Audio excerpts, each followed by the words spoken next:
attempt to cover Creep by Radiohead. Yeah, let me know what you think. When you're here before, look you in the eye, you're just like an angel, your skin makes me cry, you flow like a feather, beautiful world. I wish I was special. You're so very special. But I'm a creep. I'm a weirdo. What the hell am I doing here? I don't belong here. I don't care if it hurts. I wanna have control. I want a perfect body. I want a perfect soul. I want you to know this. I'm not around. I wish I was special. You're so very special. What the hell am I doing here? I don't belong here. I don't belong here. Thank you. Taylor Ann McAllister was born on July 21st, 1994 in Melbourne, Florida, to Bill and Leslie McAllister. She was a very outgoing, happy child who loved to sing and dance. She enjoyed spending time on the beach and loved going out on boats, watching the dolphins, and spending time with her family. She was raised in a very stable and happy home with her parents who had been married for 20 years.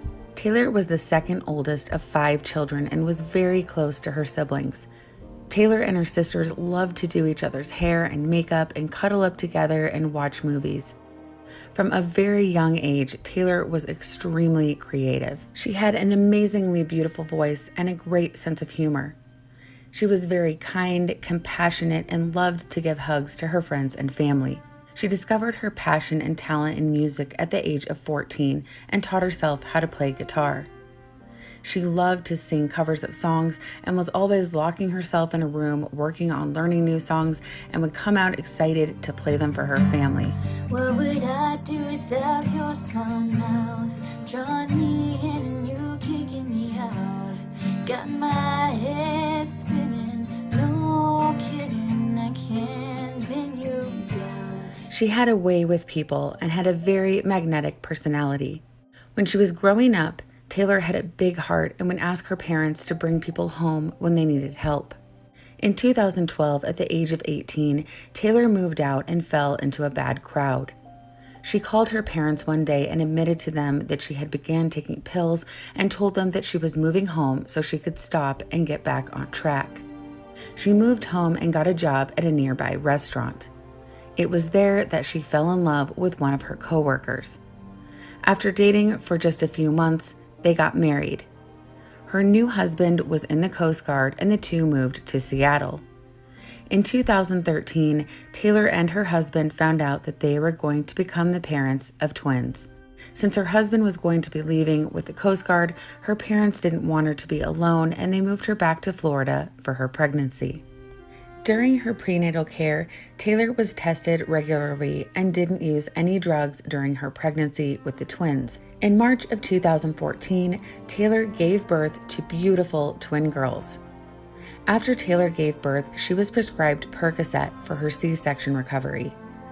Her mother, Leslie, noticed that Taylor went through her bottle faster than she should have. When Taylor called and asked her doctor for a refill, Leslie kept the bottle and tried to monitor what she was taking, and she noticed that Taylor was coming to her too frequently. However, because of the girls, Taylor seemed to be fighting her demons and trying to get better. Taylor had always been about family, and the girls made her happy. Just like anyone who's been in the clutches of addiction, she would seem to get better and then things would get bad again. She was thinking about what she wanted to do for a career and would talk to her family about going to cosmetology school.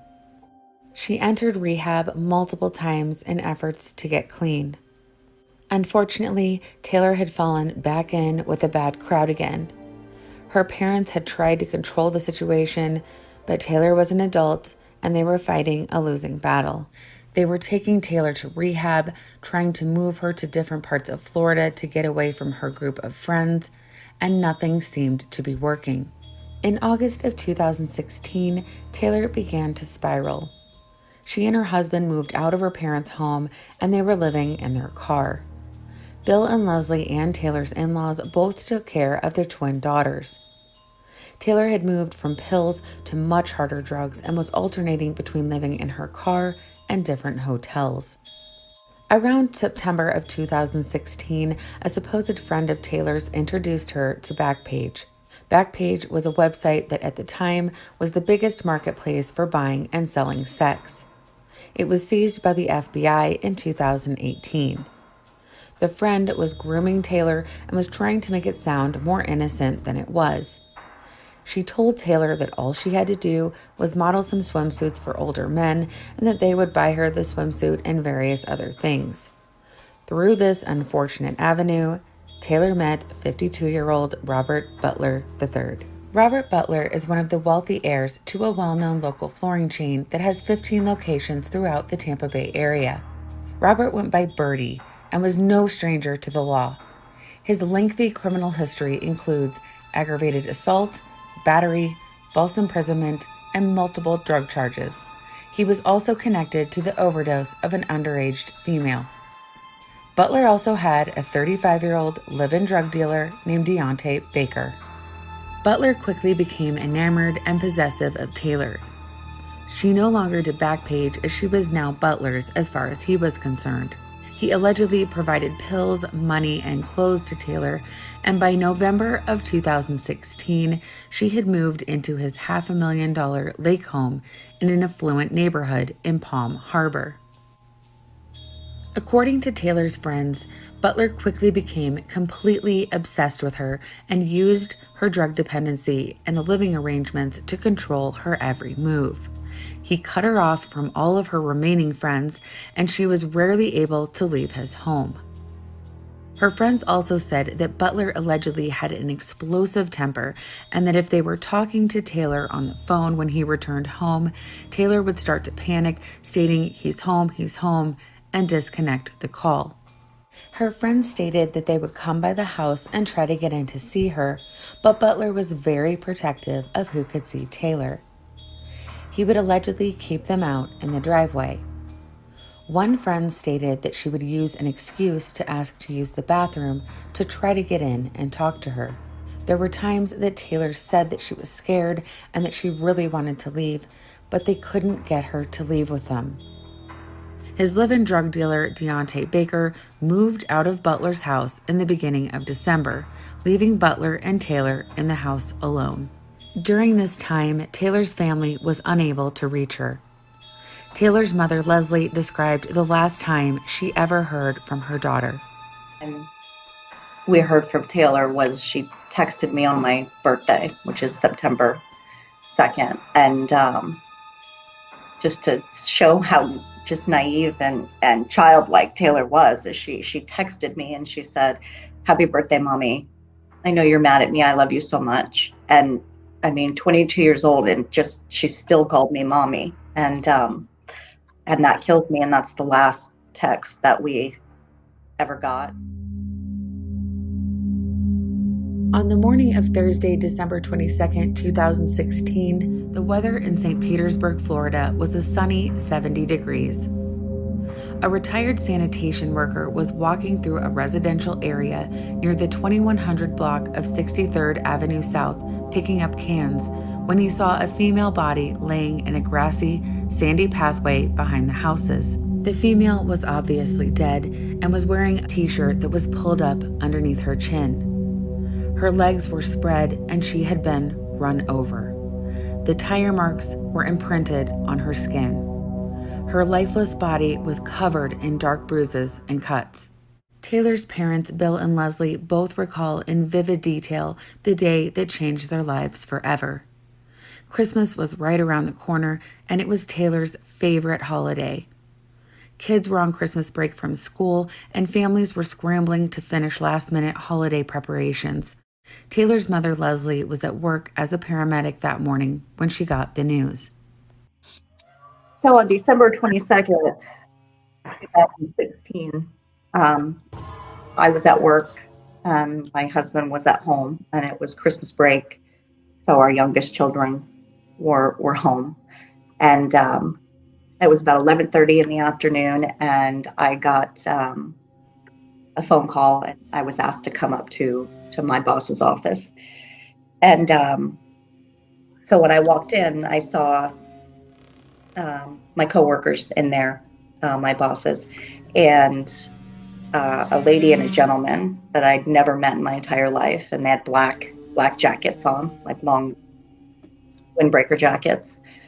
And they sat me down in an office by myself, and this man that I'd never seen in my life said, "I'm sorry, Ms. McAllister, we found Taylor deceased this morning." And I know that people out there that have lost their child can understand that pain, but I don't think that there's any way to put that into words, because it was every single emotion that you could even imagine in a split second, where I was mad, I was sad, I was angry, I was crying, I was shaking, I was punching, just uncontrollable. And I asked, where she was. I thought maybe she had overdosed because of the history. And they said she was found in an alley in South St. Petersburg, Florida, which is about 25 miles from where Robert Butler lived, about 35 miles from where we live in Pinellas County. And, I said, well, where is she? Where is she? What hospital did they take her to?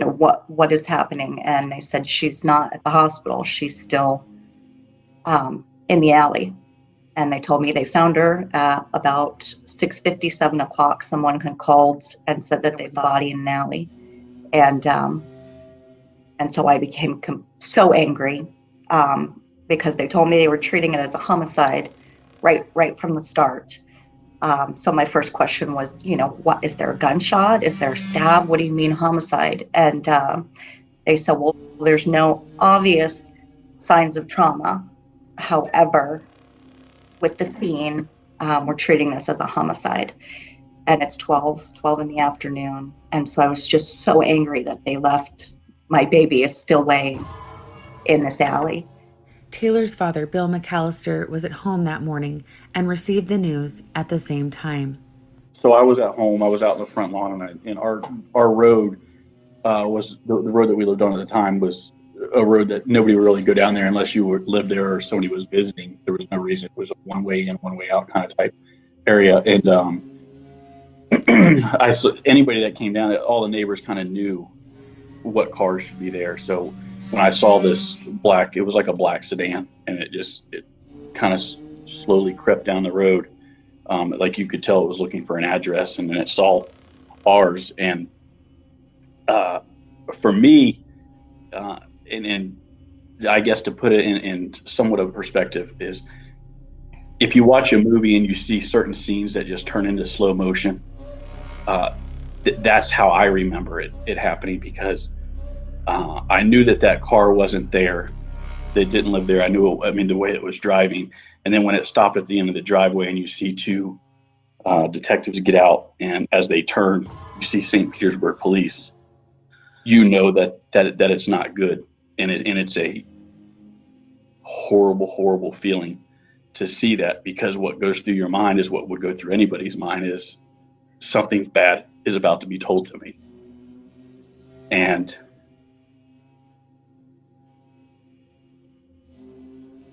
I watched them walk up, and they asked who I was, and they said, I said, "Is everything okay? Is everybody okay?" And they said, "We need to go into the house." And when we walked in the house, the one detective said, and our youngest at the time was 5, and she was standing there, and she said, "We found Taylor dead in an alley this morning." Investigators went and visited Robert Butler at his Palm Harbor, Florida home. They noted fresh scratches on his nose, face, and arm. He also had a fresh bruise to his shoulder. He told investigators that the scratches were from a dog that he had rescued from Hurricane Katrina. He acknowledged that the night before, when Taylor had died, 2 men, Kieran Archer and Deontay Butler, had been at his residence, and that Deontay had borrowed his truck. However, after acknowledging that, he immediately shut down and said he wanted a lawyer. Amazingly, they did not obtain a search warrant for Robert Butler's home. The body cam footage from talking to Butler that day is interestingly unavailable. Meanwhile, Taylor's belongings were burned, Butler's mattress was disposed of, and his car was cleaned and detailed. Despite her obvious signs of trauma and telling Taylor's parents that her death was being treated as a homicide, one of the St. Petersburg detectives called Bill McAllister the next day and told him that Taylor's death was looking like an OD. Witnesses at the hospital reported that some of the officers were referring to Taylor as a junkie and a whore. The days after Taylor's murder were a blur for the McAllisters. They still had their other children and 2 grandchildren to think about, and Santa still had to come. Leslie recalls how horrific those days were leading up to Christmas as she was wrapping gifts while planning Taylor's funeral. Taylor's funeral was held on December 28, 2016. They decided to have an open casket. They had not been able to see Taylor up until this time, and when they saw her, they were horrified at her appearance. The police had not described Taylor as they were seeing her now. It was clear that Taylor had been beaten and had been through something traumatic. During the funeral, their 5-year-old daughter asked them how they had gotten a statue of Taylor into the casket. Taylor's parents regularly called the St. Petersburg Police Department asking for any information at all regarding their daughter's death. Investigators told them that the medical examiner was very esteemed and that his ruling would be paramount to the direction of the investigation. Taylor's autopsy results came back 2 months later in February of 2017. Her autopsy revealed that she had some health issues related to her drug use. She had some kidney damage and bacteria on her heart. However, her cause of death was asphyxiation, and it was clarified that it was not positional asphyxiation. They could not determine if she was strangled or smothered, but her eyes, neck, and chest had severe petechia. In fact, the medical examiner stated that Taylor had the worst case of petechia that he had ever seen. She had severe bruising all over her body, including her wrists and pelvic area. They described her eyes as looking like they had been filled in by a red marker. Her right ear was badly bruised and deformed. They were able to collect DNA from under Taylor's very short fingernails and her neck. There was tape residue on her wrists and her mouth as if she had been bound and gagged. Taylor's death was officially ruled a homicide. This ruling suddenly sent everything into a tailspin for the St. Petersburg police. Suddenly, their previous statements on how important the medical examiner's ruling was seemed to ring hollow to the McAllisters. Despite the St. Petersburg PD pushing the OD narrative, Taylor's toxicology report showed otherwise. Taylor's system tested positive for cocaine metabolites that were estimated to be a week old.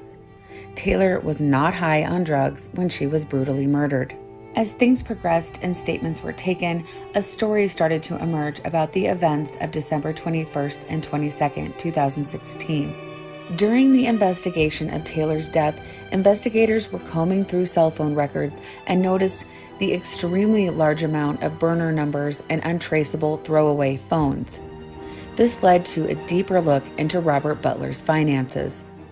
It was discovered that Robert Butler was writing very large checks to Deontay Baker, Kieran Archer, and several of Deontay Baker's girlfriends. That spring, the FBI was then brought into the case as they investigated the drug ties and money laundering that grew into a full case separate from Taylor's murder. Deontay Baker offered to make a controlled call to Robert Butler for investigators. He called Butler and asked him what he did to Taylor. Butler asked Deontay to come over to his house and he would tell him.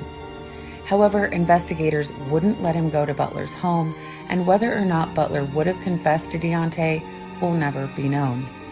One day, as Bill McAllister was reading the report written up by the lead detective, he saw in the report that the DNA taken from Taylor's fingernails and neck had been positively matched to Robert Butler's. He immediately picked up the phone and called the detective.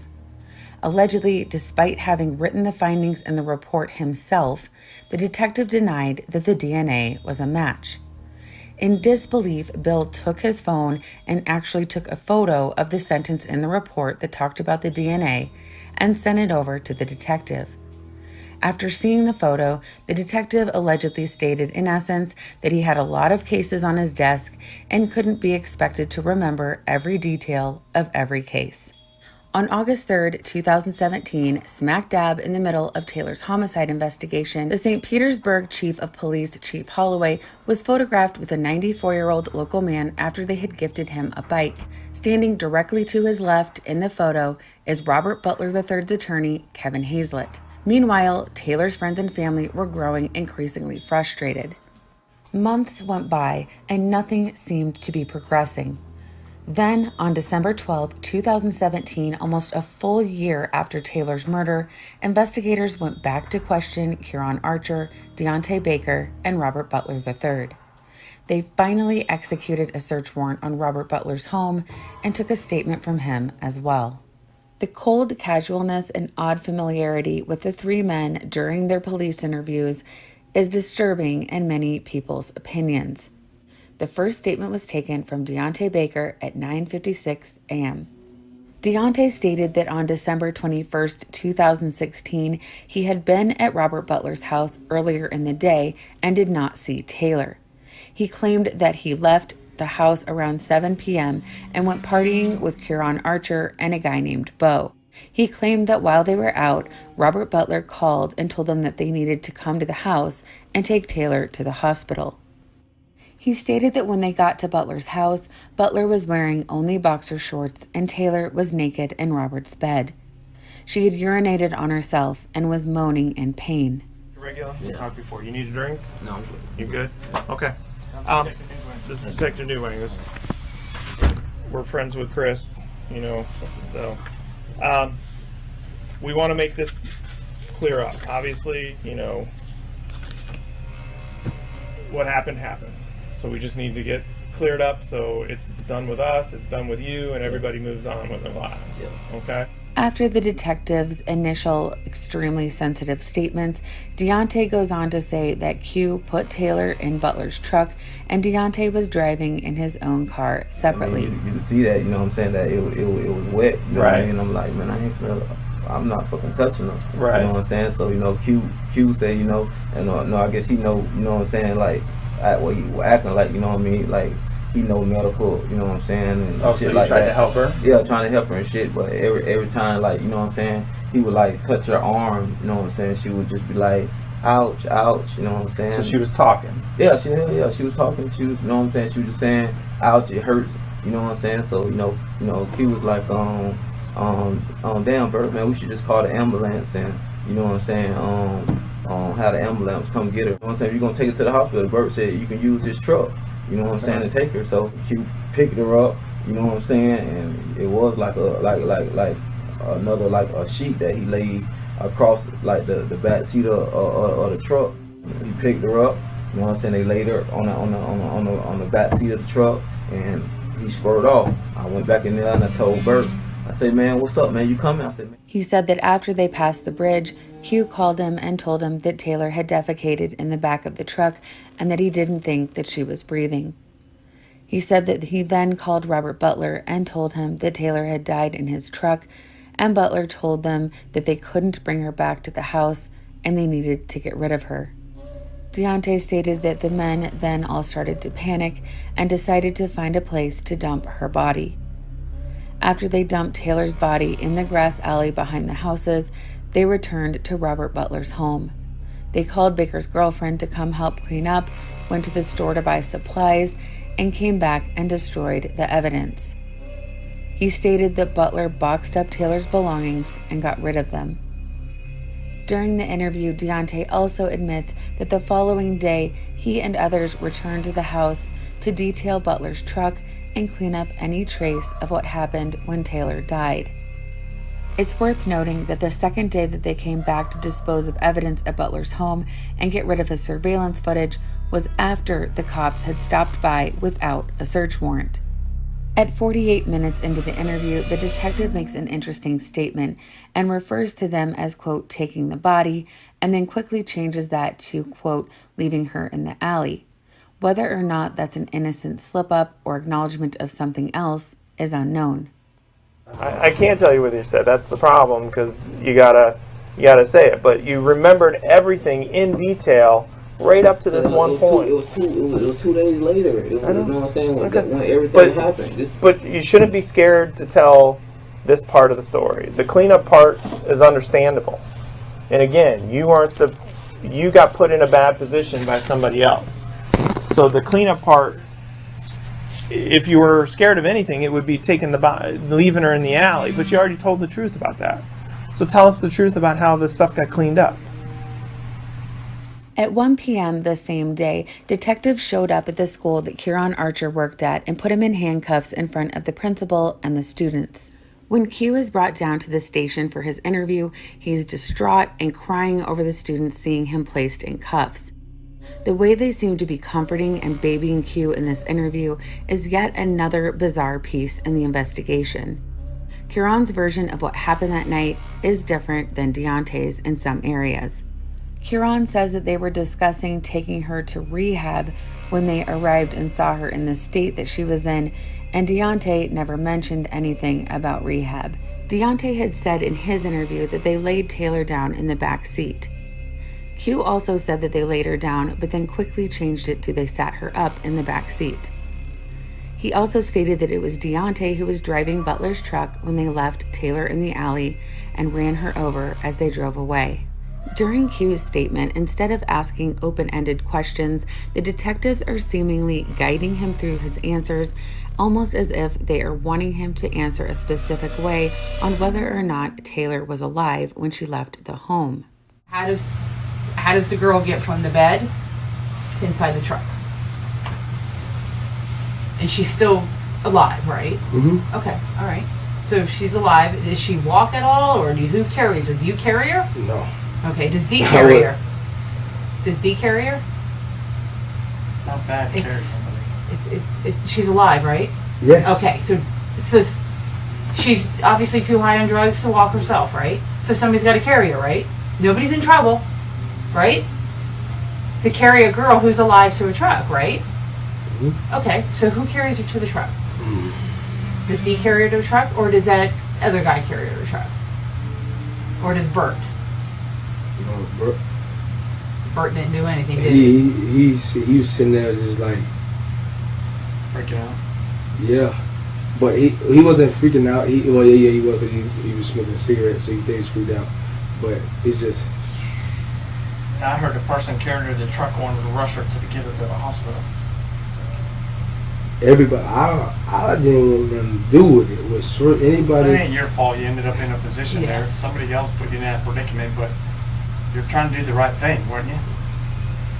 And don't be afraid to tell us, dude. It's not bad to help carry someone to the car. You know what I mean? Keep in mind that this interview is almost 1 year after Taylor's murder, and investigators have had her autopsy and toxicology results for the past 10 months.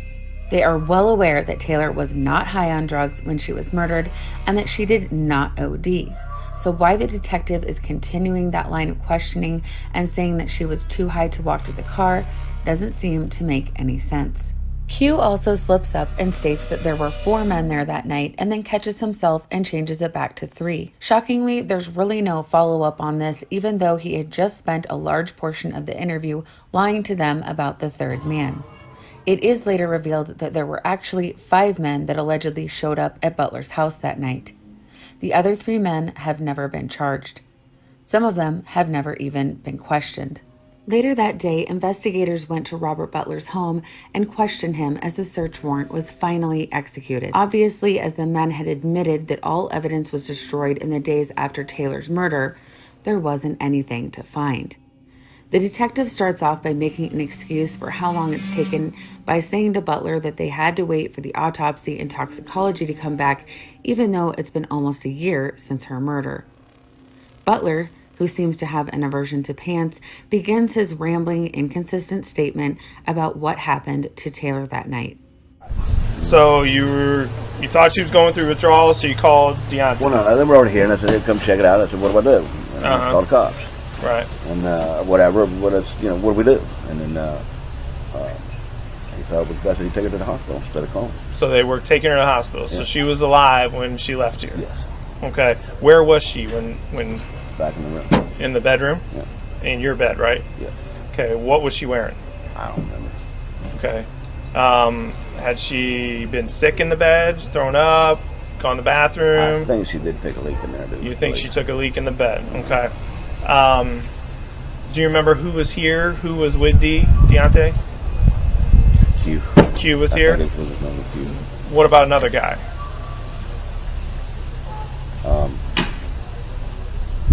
I don't remember. I can't remember how many there were. I know it was D and Q, and I can't think right now. I'm just trying to think about that. I don't think so. Maybe a big guy? Not sure. Not sure? Okay. So when they're deciding to take her to the hospital, what vehicle did they use? Your truck? Yeah. Who brought her out to the truck? Do you remember? D and Q. D and Q and the other guy? Wow. Huh? D and Q, I can tell you right now. Okay. Do you remember who drove the truck away? I did not. I told them I was getting dressed, and they left before I come back out. I was going to go with them. I was going to get dressed. And, so you were going to go with them, and they off. left. They took off. Were they in 2 cars or just this one? I think 2. Here, you want to come out of the sun? That might be easier for you. It gets chilly over here or something. Yeah. Like that. Oh, okay. Women with fucking pants on. So they leave for the hospital, and what happens after that? They come back and said that she passed. They came back, told you she passed. Did they tell you where they put her or what happened to her? They said they dropped her off somewhere. Now, I wasn't clear at that point. If it was a hospital or what. Right. I didn't find out a little bit later That you didn't find out till they got back that they dumped her? Well, it was even probably after that, because I just assumed. When they said they dropped her off, I assumed that was in the hospital, and then it came out a little bit later. Okay. Why didn't you call the cops? Or call the ambulance? I didn't know what was going on. These guys said they want to go to the hospital. Right. I mean, problem solved. Problem solved. Why didn't, when they told you she passed, why didn't you call the cops? I was freaking out. You're freaking scared. out. You're scared. I didn't know what to do. Right. But you didn't think it'd be a better idea to Well, I mean, once things started going, and then y'all were hearing them, and they had already talked to them and stuff. So I mean, right. That was just the next day. So I mean, it was done and out at that point. What about her stuff that she had? She brought some stuff here early on. Bought the truck one day, took it somewhere. Hey, things happen. If you tell the truth, it's fine. I understand we've already talked to Deontay, and we're already talked to Archer, and we already talked to Miriam, and we already talked to all these other people. So The best thing is to be honest, like you're being honest so far. And if everybody's story is the same, that's the best for everybody. But if you start trying to minimize, I'm not really trying to do that. I mean, I'm really not. I know it's a big deal, and I know what's going on. Taylor's parents were also extremely upset to hear the detective seemingly joking around with Butler and asking him what kind of nice bike he had as they were searching his home, and they were supposed to be there to interview him about their daughter's murder. Did you feel bad for what happened? Of course I did. I still feel bad. Okay. Why didn't you just tell us what happened that night? Don't you think this would have? Huh? I was told not to. By who? I mean, if you just told us that night. Listen, I understand. Right. I did what was told. Okay. By the lawyer or by Deontay or by Debo? I didn't have a lawyer involved at that time. Right. So. What about Debo? Was he the one that? Put it this way. One of those guys gave me the story. That you told me. He told you to tell what you told me. Okay. Please, that's not like that. That's fine. We're just trying to get to the truth so everybody. Okay. All right. Hey. I'm trying to say on this one. I got you. The reason we're here is we got a few warrants that we're going to serve. Okay, in regard to Taylor's passing. Okay, one is for the house, one's for your truck, and one's to get the buccal swab we asked for you from before. What's a buccal swab? Remember we asked that thing? In this case, patrol officers responded to a person down in the alley, responded to the scene, and the victim was identified as Taylor McAllister. Upon examining the body, apparent adhesive residue was observed on her face and both left and right arms and wrists. Did she have tape on her? So I did not see them tape her here. No, sir. Okay. How about she had a lot of brute injuries from the needles and the illnesses. Did she have Band-Aids on her? Don't recall. Regularly. Okay. I don't know. Regularly, no, I don't think. Recently, can't recall. The last few days when she wasn't feeling good, you don't recall? Additionally, a large amount of white dog hair was observed on the victim's body. Probably off the back, sorry. Right. Additionally, the victim was found naked except for a small gray t-shirt. Your affiant determined that Butler had a dog in his possession with white hair consistent with that found on the victim's body. A roll of painter's tape was also observed in plain view on the desk within the kitchen of the Parkway. This roll may be consistent with the adhesive found on the body. In an interview with Karan Archer, where Archer informed law enforcement that he responded with Deontay Baker to 3458 Woodridge Parkway. That's Q's name is Archer. When Archer arrived at the scene, Taylor McAllister was unconscious and deceased in the bed located within the road of Butler's bedroom. Archer informed law enforcement that he assisted in transporting the body of Taylor McAllister in Robert Butler's Toyota Tundra truck to the location.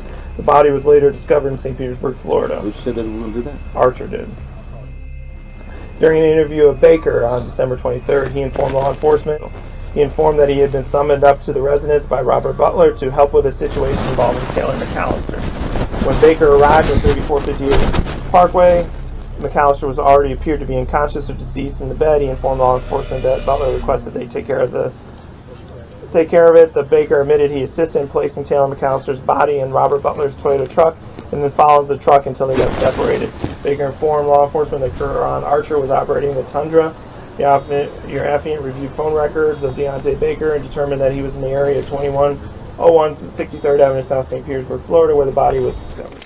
As you just heard, when Detective Regula reads the warrant, it's revealed that when Taylor's nude body was found, she had white dog hair on her, which matched the dog that Butler owned. He also states when police went to Butler's home the day after her murder, they observed painter's tape on a desk that may be consistent with the adhesive found on Taylor's wrist and mouth. Butler tries to say that he didn't know about the tape and blame the other men, but it doesn't make much sense to gag and tape the wrist of someone who is unconscious or deceased. It is also very possible that the reason Taylor had cuts inside of her mouth was from struggling to breathe while her mouth was covered with tape. The detective also reveals that the day after Taylor was murdered, both Q and Deontay told investigators that Robert Butler called them that night to, quote, help with a situation, and that when they got there, Taylor was either dead or very close to it. They admitted taking her body to the alley and leaving it there. It's clear to me that there were most likely no intentions to take her to a hospital. Otherwise, she would have been able to testify to what was done to her.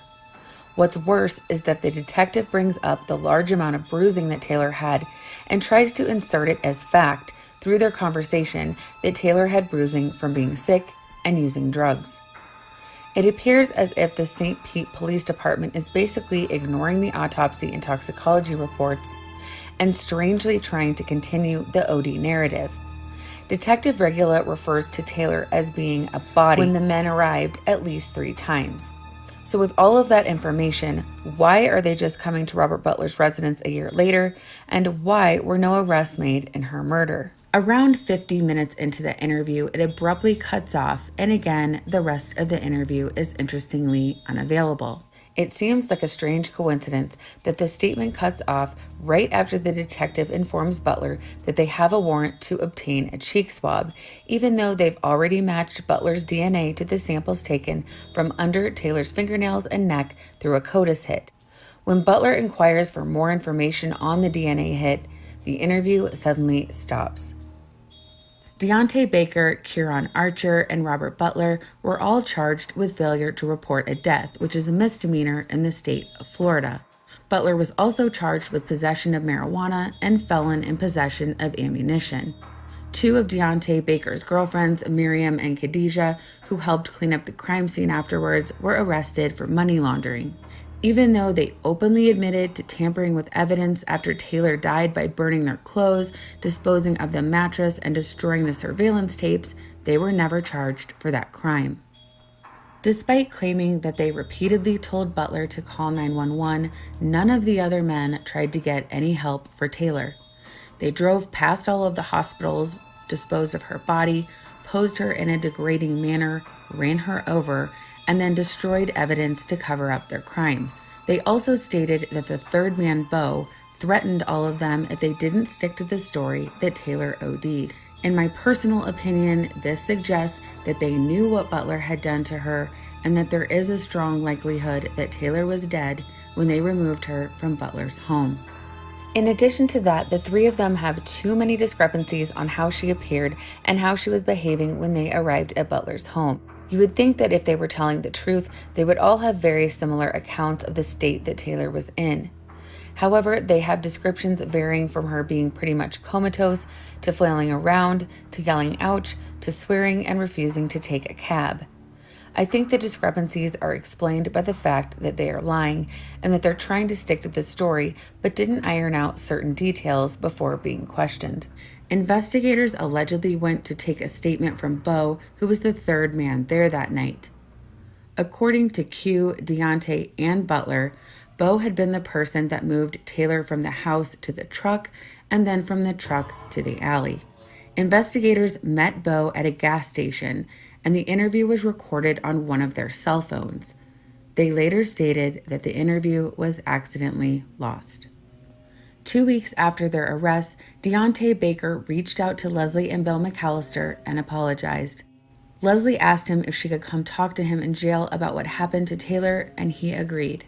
That's why I really didn't have nothing to do with it, and that's the only reason I reached out, because, you know, I have daughters, and I felt like I just wanted to do the right thing and let you know as a parent, you know what I mean? I know she's looking down, you know what I mean, knowing that, you know what I mean, I'm innocent. She know I wouldn't hurt her fly. I wouldn't, you know what I mean, I would never do that, and I could just imagine the pain that she's going through. I wasn't looking for no break or nothing to try to, you know, get you on my side or none of that. You know what I mean, that's not, I would never hurt. I didn't put my hands on her, period. I gave them, you know, I told them they could have the semen from the DNA, from the hairs.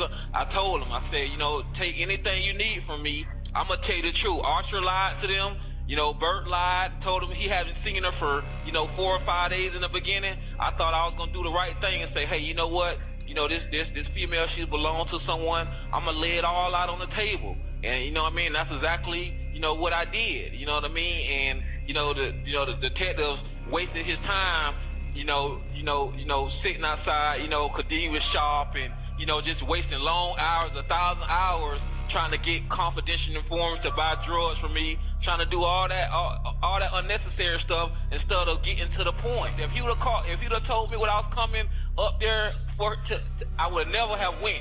that would have been his nightmare. Just like I told him, you know, when I got there, no, I'm not touching her. I panicked. I didn't believe it. And the next call, she went from, you know, moaning and groaning to gone. That killed me. What happened beforehand, I never got a chance to. You know, if they would have did it right, St. Pete Police Department, I could have went up there and got to the bottom of it. But they're too busy, you know, trying to frame me. You know what I mean? That it puts me away from them. You know what I mean? So they did the whole thing totally wrong. You know what I mean? Because they, you know, he got hus money. He got shut up money. I don't have the money Bird got. You know what I mean? But he took care of me for years. I did make that call, and I told them detectives, what do y'all need me to do? They didn't care. Only thing they cared about was making it my nightmare. And I told them the truth. I said, man, I don't care if you get a lie detector test. You guys would not have, you would have been clueless. You wouldn't have had nothing. You would have had no leads, no nothing. You know what I mean? Archer lied. They had already let him go. You know what I mean? They were getting ready to let me go. And it broke my heart because she was, you know what I mean? She wasn't the enemy of mine. And you know what I mean? She wasn't a friend because I never know. Only thing I knew, she played the guitar and she was Bert's company. She would be around there. She would be singing, you know what I mean? And cause, you know, Kahan Kadiva, you know, would be playing makeup. You know what I mean? And you know what I'm saying? Like, I just knew her to be the sweetest little girl, you know what I mean? But, you know what I mean? Did she look like she was dying? I mean, what was wrong? She's bruised from head to toe. Yeah, that's what I'm saying. See, I didn't see no, I did see her picking at her skin, you know, but far as punches and, I'm telling you, when I got there, she was laying in the bed and urinating. We got to that house, me and them guys, when we got to the house, and she was laying there. She wasn't, you know, when you raise her arm, she was just like if she was sick. I don't know what happened when they never gave me the chance. No, she didn't say anything. Only thing I wish I would have did, you know, was picked up my cell phone and just dialed 911 for him. I still know that I did the right thing. But it's not right. D. It's not. Yeah, I know it's not. I know it's not. I know that was your heart. I know. You know, she left two beautiful kids behind. That crushed me the same way. I lay on my bunk and think about that. If you have anything, if he touched her, he had scrapes on his face, and I know you guys were probably high and whatever. But if there's anything you guys remember, man, you gotta say something because you're gonna go away for a long time. You're gonna have a baby girl. You know, what if somebody did this to your daughter? What if somebody did this? I agree. I thank you for not dumping her where I would never find her. Right. I thank you for that. And I thank you for being honest with the cops. But the reason you're sitting in there is Butler. Butler didn't bail you out. He's a coward. Right. And right. Taylor was beat. She has DNA under her fingernails from fighting back. She has her whole mouth. Her whole mouth is just, she was biting to breathe, and I don't understand. That's why I'm so confused on what did Bert do to her before you. As a mom, I can feel it. I can feel Taylor pushing me, saying, "Mom, don't let this go." I'm with you because I feel that they've used Taylor's death to try to make themselves look good. Say P and PCSO. Look at this big drug deal. We took down this big drug thing because this little girl died, and that's the way they're going. And that's why I'm saying Bert's gonna escape. He's gonna know he hurt my daughter. I know. He already that you've known. Butler killed my baby. It might not have happened right at his house, but it happened because of him. Right. And I need anybody to remember anything because I'm never gonna get her back, and I gotta. In the fall of 2018, the federal trial for the money laundering began. Robert Butler and Deontay Baker both pled guilty to their charges. Robert Butler was sentenced to 40 months in prison. However, he agreed to testify against Deontay Baker regarding his federal drug charges, and Butler's sentence was reduced to 27 months. He is currently finishing out his sentence in Connecticut and is scheduled to be released this year. Deontay Baker served 1 year for the failure to report a death, and because he was held while his federal trial was pending, he was found not guilty of the drug charges. Kieran Archer served 4 months for the failure to report a death charge. In December of 2020, he was arrested for assaulting a mentally handicapped man. There haven't been any murder charges or even manslaughter charges in Taylor's case. The only charges at all related to her murder are the 3 counts of failing to report her death. Taylor's case is now a cold case. In addition to losing parts of Robert Butler's interview, losing Beau's interview, losing the body cam footage of their visit to Butler's home, they have declined to follow up on the other men involved. The St. Petersburg police have recently blocked Taylor's parents from their social media and deleted all of their comments. Bill and Leslie McAllister say that they relive Taylor's murder every single day and that they will never stop fighting for her to get some type of justice. Their goal is to get the word out about Taylor's case as much as possible and to have the case reassigned and reopened. Hi, this is Love Song. They want the actions of the St. Petersburg Police Department in their handling of this case to be investigated as well. It's now been 4 years since Taylor's murder. The McAllisters say they are so grateful to have all of the videos of her and that they play them for her girls. The only belongings they have of Taylor's are her guitar and her Bible.